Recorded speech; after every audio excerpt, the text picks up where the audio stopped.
तो भारत के लोकतंत्र का दिल धड़कता है उसकी संसद में, ये तो हम सब जानते हैं। लेकिन इसके दो सदन हैं, राज्यसभा और लोकसभा। अब इनके बारे में जानना एक बात है, पर सारी डिटेल्स याद रखना वो थोड़ा मुश्किल हो जाता है ना? हाँ, और सबसे बड़ी उलझन कहाँ होती है? आर्टिकल्स याद करने में। अनुच्छेद 79, 80, 81 कौन सा पार्लियामेंट के लिए है, कौन सा राज्यसभा और कौन सा लोकसभा के लिए। अक्सर ये सब आपस में मिक्स हो जाता है, बहुत कंफ्यूजिंग लगता है। सही कहा ना? लेकिन घबराने की कोई जरूरत नहीं है। क्या हो अगर मैं कहूं कि एक बहुत ही आसान सी कहानी है जो इस पूरी उलझन को हमेशा के लिए सुलझा सकती है। एक ऐसी कहानी जो इन सभी तथ्यों को याद रखना एकदम आसान बना देगी। तो चलिए अब उस रहस्य से पर्दा उठाते हैं, देखते हैं कि वो कौन सी कहानी है जो इस पूरी पहेली को सुलझाने वाली है। तो कहानी कुछ यूं है। जरा सोचिए, एक तोता है, PA से तोता। उसे बहुत भूख लगी है और उसे खानी है एक लौकी, LO से लौकी। लेकिन तोते और लौकी के बीच में एक राजा खड़ा है, RA से राजा। बस इतनी सी ही है कहानी। और बस यही छोटी सी कहानी हमें आर्टिकल्स का सही क्रम याद कराती है। PR लो यानी 79, 80, 81। देखिए कैसे। P से पार्लियामेंट यानी संसद, आर्टिकल 79।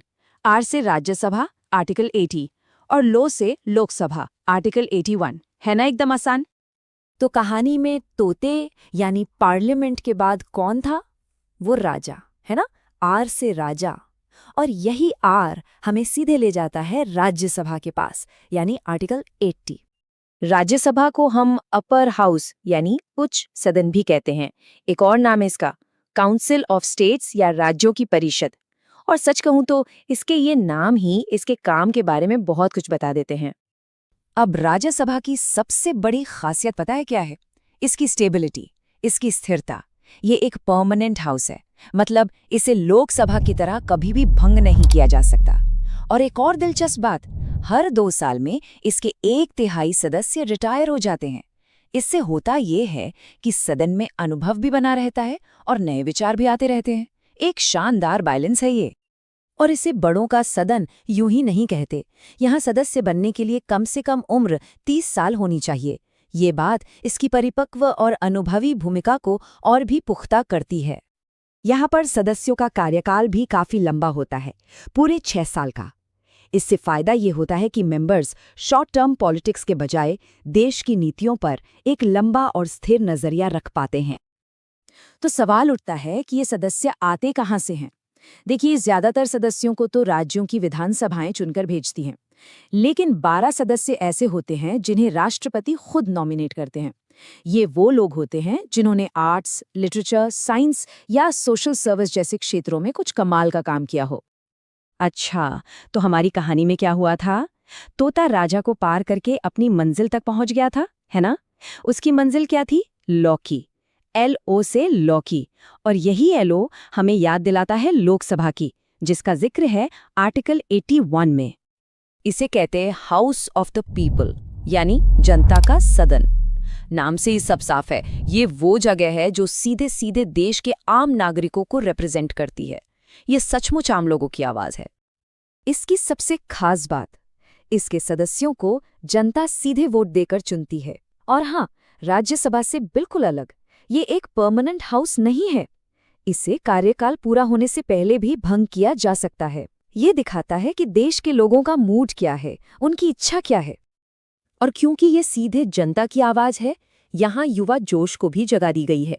देखिए, जहाँ राज्यसभा के लिए उम्र 30 साल थी, वहीं लोकसभा का सदस्य बनने के लिए न्यूनतम उम्र सिर्फ 25 साल है। लोकसभा का कार्यकाल आमतौर पर 5 साल का होता है। इसका मतलब है कि हर 5 साल में सरकार को वापस जनता के पास जाना पड़ता है, उनका भरोसा जीतने के लिए। हाँ, कुछ खास हालात में, जैसे नेशनल इमरजेंसी के दौरान, इसे बढ़ाया भी जा सकता है। तो अब हमारे पास कहानी के दोनों अहम किरदार हैं। एक तरफ राजा यानी राज्यसभा और दूसरी तरफ लौकी यानी लोकसभा। चलिए अब इन दोनों को आमने सामने रखकर समझते हैं कि ये पूरा बैलेंस काम कैसे करता है। ये टेबल देखिए, एकदम साफ साफ सारे अंतर समझ आ जाते हैं।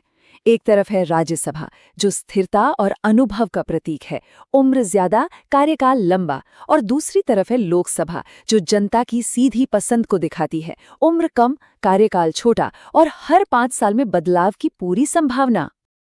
अच्छा, ये जो 2 सदनों का सिस्टम है, मतलब एक अपर हाउस और एक लोअर हाउस, ये आइडिया हमने ब्रिटिश पार्लियामेंट्री सिस्टम से लिया है और यही हमारे कानून बनाने के पूरे प्रोसेस का आधार है। तो इसका निचोड़ क्या है? निचोड़ ये है कि एक सदन यानी राज्यसभा देश को एक स्थायी स्थिरता देता है, जो जल्दबाजी के फैसलों पर एक तरह का ब्रेक लगाता है।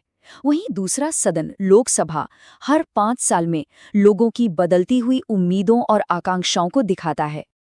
तो क्या हम कह सकते हैं कि स्थिरता और गतिशीलता के बीच का यही अनोखा संतुलन है जो भारत के लोकतंत्र को इतना मजबूत बनाता है?